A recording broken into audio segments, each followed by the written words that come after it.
Hi, നമസ്കാരം പ്രിയ cinema പ്രേമികളെ. ഈ ആഴ്ചത്തെ ഫിലിം റിവ്യൂവിലേക്ക് എല്ലാവർക്കും ഹാർദമായ സ്വാഗതം. ഇപ്രാവശ്യം 2 പ്രധാന ചിത്രങ്ങളാണ് തിയേറ്ററിൽ റിലീസായിരിക്കുന്നത്. അതിൽ പ്രധാനപ്പെട്ടത് ഒരു ക്രൂരമായ പൊളിറ്റിക്കൽ പസിലാണ്. അത് ചോരമണക്കുന്ന അനന്തൻ കാടാണ് അതിലൊന്നാമത്തേത്. രണ്ടാമത്തെ പടം ഉയിറാണ്. 1980കളുടെ അവസാനത്തിലും 90കളുടെ തുടക്കത്തിലും തിരുവനന്തപുരത്തിൻ്റെ പശ്ചാത്തലത്തിൽ രാഷ്ട്രീയ പകപോക്കലുകളും ചേരിയിലെ അധോലോക സംഘർഷങ്ങളും ദൃശ്യവൽക്കരിച്ച ചിത്രമാണ് അനന്തൻകാട്. മുരളി ഗോപിയുടെ എഴുത്തിൽ GN കൃഷ്ണകുമാർ സംവിധാനം ചെയ്ത ഈ ചിത്രം തിയേറ്ററുകളിൽ ഒരു വ്യത്യസ്തമായ അനുഭവമാണ് സമ്മാനിക്കുന്നത്. കഥയും തിരക്കഥയും നോക്കുകയാണെങ്കിൽ രാജ്യത്ത് രാഷ്ട്രീയമായും സാമൂഹികമായും വലിയ അസ്ഥിരത നിലനിന്നിരുന്ന കാലത്താണ് കഥ നടക്കുന്നത്. തലസ്ഥാന നഗരിയിലെ ഒരു ദരിദ്ര ചേരിയിൽ ജീവിക്കുന്ന, സംഗീതത്തെ സ്നേഹിക്കുന്ന, അതേസമയം അക്രമത്തിൻ്റെ പാത തിരഞ്ഞെടുത്ത 4 സുഹൃത്തുക്കളുടെ കഥയാണിത്. അവരുടെ ജീവിതത്തിലേക്ക് അപ്രതീക്ഷിതമായി കടന്നുവരുന്ന ഒരു അപരിചിതനും അതിനെ തുടർന്നുണ്ടാകുന്ന ചോരക്കളികളുമൊക്കെയാണ് മുരളി ഗോപി എന്ന തിരക്കഥാകൃത്ത് ഇതിൽ ഒരുക്കിയിരിക്കുന്നത്. പതിവ് പോലെ ലൂസിഫർ, തിയാൻ മോഡലിൽ വലിയ രാഷ്ട്രീയ തത്വചിന്തകളും അധികാര സമവാക്യങ്ങളും തിരക്കഥയിൽ നിറച്ചിട്ടുണ്ടെങ്കിലും ചിലയിടങ്ങളിൽ അമിതമായ ഡയലോഗുകളും ഉപകഥകളും കാരണം തിരക്കഥയ്ക്ക് അല്പം ഭാരം കൂടുന്നുണ്ടോ എന്നൊരു സംശയമുണ്ട്. സംവിധാനവും നിർമ്മാണവും നോക്കുകയാണെങ്കിൽ തിയാൻ എന്ന ചിത്രത്തിന് ശേഷം GN കൃഷ്ണകുമാറും മുരളി ഗോപിയും വീണ്ടും ഒന്നിക്കുമ്പോൾ മേക്കിങ്ങിൽ ആ ഒരു വലിപ്പം കാണാനുണ്ട് സുഹൃത്തുക്കളെ. 90കളിലെ തിരുവനന്തപുരത്തിൻ്റെ അന്തരീക്ഷം ഭംഗിയായി പുനഃസൃഷ്ടിക്കാനായിട്ട് സംവിധായകന് സാധിച്ചിട്ടുണ്ട്. വിനോദ് കുമാറിൻ്റെയും ഗോകുലം ഗോപാലൻ്റെയും നിർമ്മാണ നിലവാരം സിനിമയുടെ ഓരോ ഫ്രെയിമിലും വ്യക്തമാണ്. അഭിനേതാക്കൾ ആരൊക്കെയെന്ന് നോക്കുമ്പോൾ ഇന്ദ്രൻസാണ് ഈ ഒരു സിനിമയുടെ ഏറ്റവും വലിയ കരുത്ത് എന്ന് പറയുന്നത്. ശാന്തനായ തൻ്റെ പതിവ് ഭാവങ്ങളിൽ നിന്ന് മാറി വളരെ ഗൗരവമുള്ള, വിറപ്പിക്കുന്ന ഒരു മാസ് പ്രകടനം അദ്ദേഹം കാഴ്ചവെച്ചിരിക്കുകയാണ്. ആര്യ വെട്രിയായിട്ട് വേഷമിടുകയാണ്. ചിത്രത്തിലെ കേന്ദ്ര കഥാപാത്രമായി എത്തുന്ന തമിഴ് താരം ആര്യ ആക്ഷൻ രംഗങ്ങളിൽ മികച്ച പ്രകടനമാണ് നടത്തിയത്. എന്നാൽ വൈകാരിക രംഗങ്ങളിലും കഥയുടെ വ്യാപ്തിയിലും അദ്ദേഹത്തിൻ്റെ കഥാപാത്രത്തിന് കുറച്ചുകൂടി സ്പേസ് നൽകാമായിരുന്നു എന്നാണ് എനിക്ക് തോന്നിയിട്ടുള്ളത്. മുരളി ഗോപിയെ സംബന്ധിച്ചിടത്തോളം അഭിനയത്തിലും മുരളി ഗോപി തൻ്റെ സ്വാഭാവിക ശൈലി കൊണ്ട് തിളങ്ങി എന്ന് വേണം പറയാൻ. മറ്റു താരങ്ങൾ വില്ലൻ വേഷത്തിലെത്തിയ തെന്നിന്ത്യൻ താരം സുനിൽ സമ്പത്ത് റാവു ആയാണ് എത്തുന്നത്.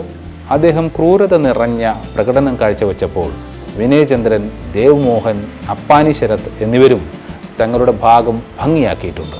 എന്നാൽ നായികമാരായ നിഖില വിമലിനും റെജീന കസാൻഡ്രയ്ക്കും വലിയ രീതിയിൽ ഒന്നും ചെയ്യാനുണ്ടായിരുന്നില്ല എന്നതാണ് മറ്റൊരു കാര്യം. സംഗീതം നോക്കുകയാണെങ്കിൽ കാന്താര ഫെയിം അജനീഷ് ലോകനാഥിൻ്റേതാണ് പശ്ചാത്തല സംഗീതം. ആ പശ്ചാത്തല സംഗീതം തിയേറ്ററുകളെ അക്ഷരാർത്ഥത്തിൽ ഇളക്കി മറിക്കുന്നുണ്ട്. ആക്ഷൻ സീനുകളുടെ മൂഡ് കൂട്ടാനായിട്ട് BGMന് കഴിഞ്ഞിട്ടുണ്ട്. ഛായാഗ്രഹണം UI ആണ്. DOP വളരെ മനോഹരമായിട്ടാണ് കൈകാര്യം ചെയ്തിരിക്കുന്നത്. UI ക്യാമറ കാടിൻ്റെ വന്യതയും ചേരികളുടെ ഇടുങ്ങിയ അന്തരീക്ഷവും മൂഡ് ലൈറ്റിങ്ങിലൂടെയും ഇരുണ്ട കളർ ടോണിലൂടെയും മനോഹരമായി ഒപ്പിയെടുത്തിരിക്കുകയാണ്. എഡിറ്റിംഗ് വളരെ വേഗത്തിലുള്ളതാണ്. ഹൈപ്പർ ആക്റ്റീവ് എഡിറ്റിംഗ് ആണ്.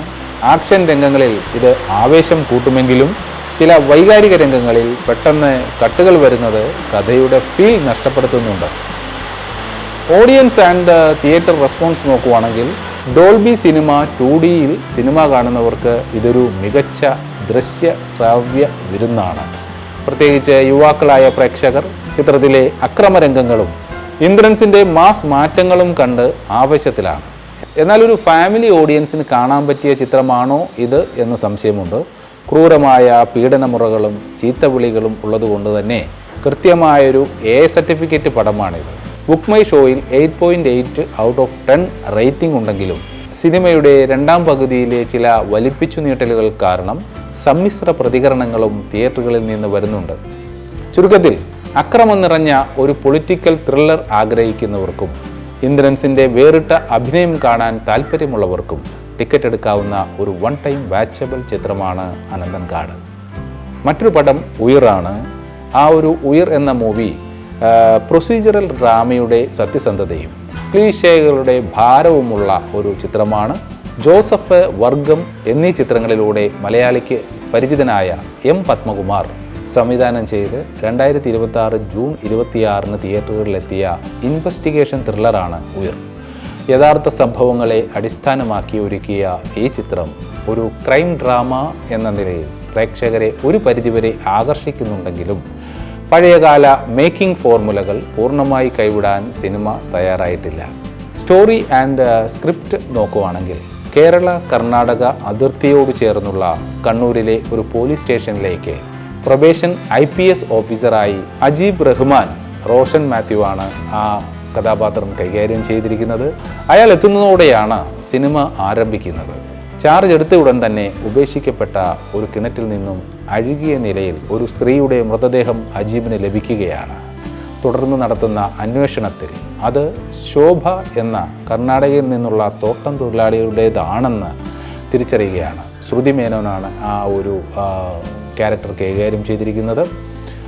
കാണാതായ അവളുടെ ഭർത്താവ് രാജുവിനെ വിനോദ് സാഗറാണ് ആ കഥാപാത്രം ചെയ്തിരിക്കുന്നത്. ആ രാജുവിനെ തേടിയുള്ള പോലീസിൻ്റെ യാത്രയാണ് സിനിമയുടെ കാതൽ എന്ന് പറയുന്നത്.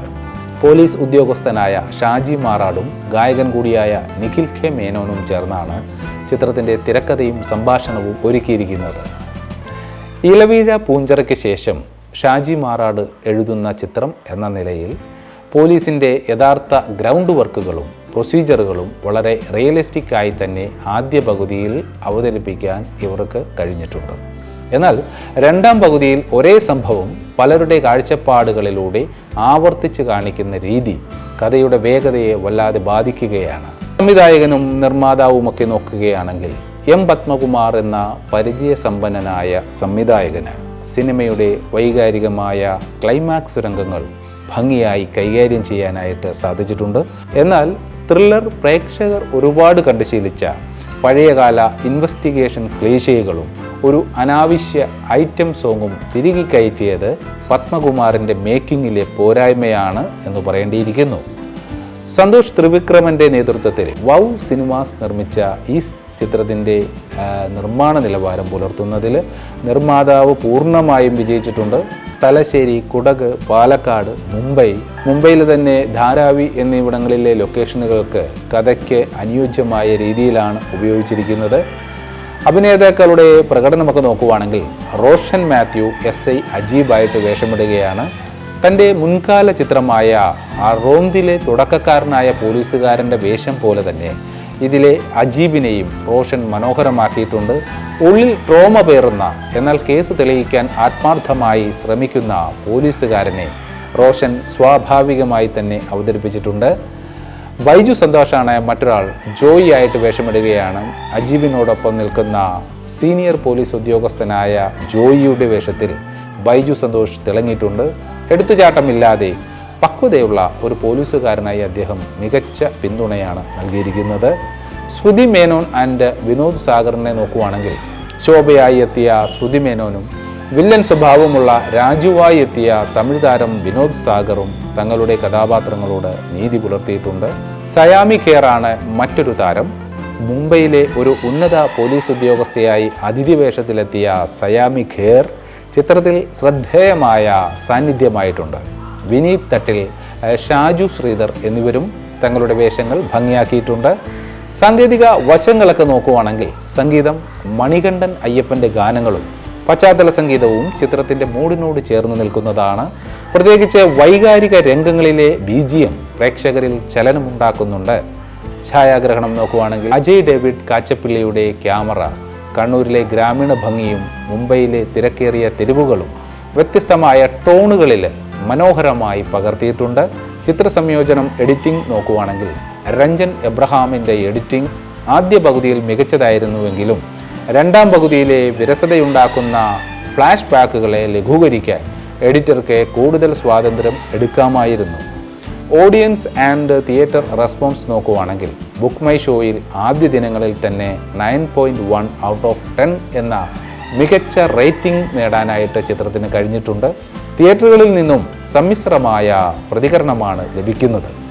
പോസിറ്റീവ് വശങ്ങൾ നോക്കുവാണെങ്കിൽ പതിയെ തുടങ്ങി ക്ലൈമാക്സിലേക്ക് എത്തുമ്പോൾ പ്രേക്ഷകരെ വൈകാരികമായി സ്പർശിക്കാനും കണ്ണു നനയിക്കാനും ചിത്രത്തിന് കഴിയുന്നുണ്ട്. മികച്ച സാമൂഹിക സന്ദേശത്തോടെയാണ് ചിത്രം അവസാനിക്കുന്നത്. നെഗറ്റീവ് വശം നോക്കുവാണെങ്കിൽ ആദ്യ പകുതിയിലെ ചില വലിപ്പിച്ചു നീട്ടലുകളും പെട്ടെന്ന് പ്രവചിക്കാൻ സാധിക്കുന്ന തരത്തിലുള്ള ട്വിസ്റ്റുകളും ത്രില്ലറും പ്രേക്ഷകരെ അത്രത്തോളം തൃപ്തിപ്പെടുത്തിയേക്കില്ല. ചുരുക്കത്തിൽ ഒരു മാസ് ത്രില്ലർ പ്രതീക്ഷിക്കാതെ റോഷൻ മാത്യുവിൻ്റെ മികച്ച പ്രകടനവും കുടുംബ പശ്ചാത്തലത്തിലുള്ള ഒരു ഇമോഷണൽ ഇൻവെസ്റ്റിഗേഷൻ ഡ്രാമയും കാണാൻ താല്പര്യമുള്ളവർക്ക് ഉയിർ ധൈര്യമായി തിയേറ്ററിൽ പോയി കാണാം എന്ന് തന്നെയാണ് ഞാൻ പറയുന്നത്. ഒരു വൺ ടൈം വാച്ചബിൾ മൂവിയാണിത് സുഹൃത്തുക്കളെ. നിങ്ങൾ ഈ രണ്ട് സിനിമയിൽ ഏത് സിനിമയാണ് കണ്ടത്, അല്ലെങ്കിൽ കൂടുതൽ ഇഷ്ടപ്പെട്ട സിനിമ ഏതാണ്? തീർച്ചയായിട്ടും കമൻറ്റ് ബോക്സിൽ നിങ്ങളുടെ അഭിപ്രായങ്ങൾ രണ്ട് ചിത്രത്തെയും കുറിച്ച് എഴുതാവുന്നതാണ്. കൂടുതൽ സിനിമാ വിശേഷങ്ങളുമായി അടുത്തയാഴ്ച കാണുന്നതുവരെ this is Praveen Sreethankam. Take care. Bye by.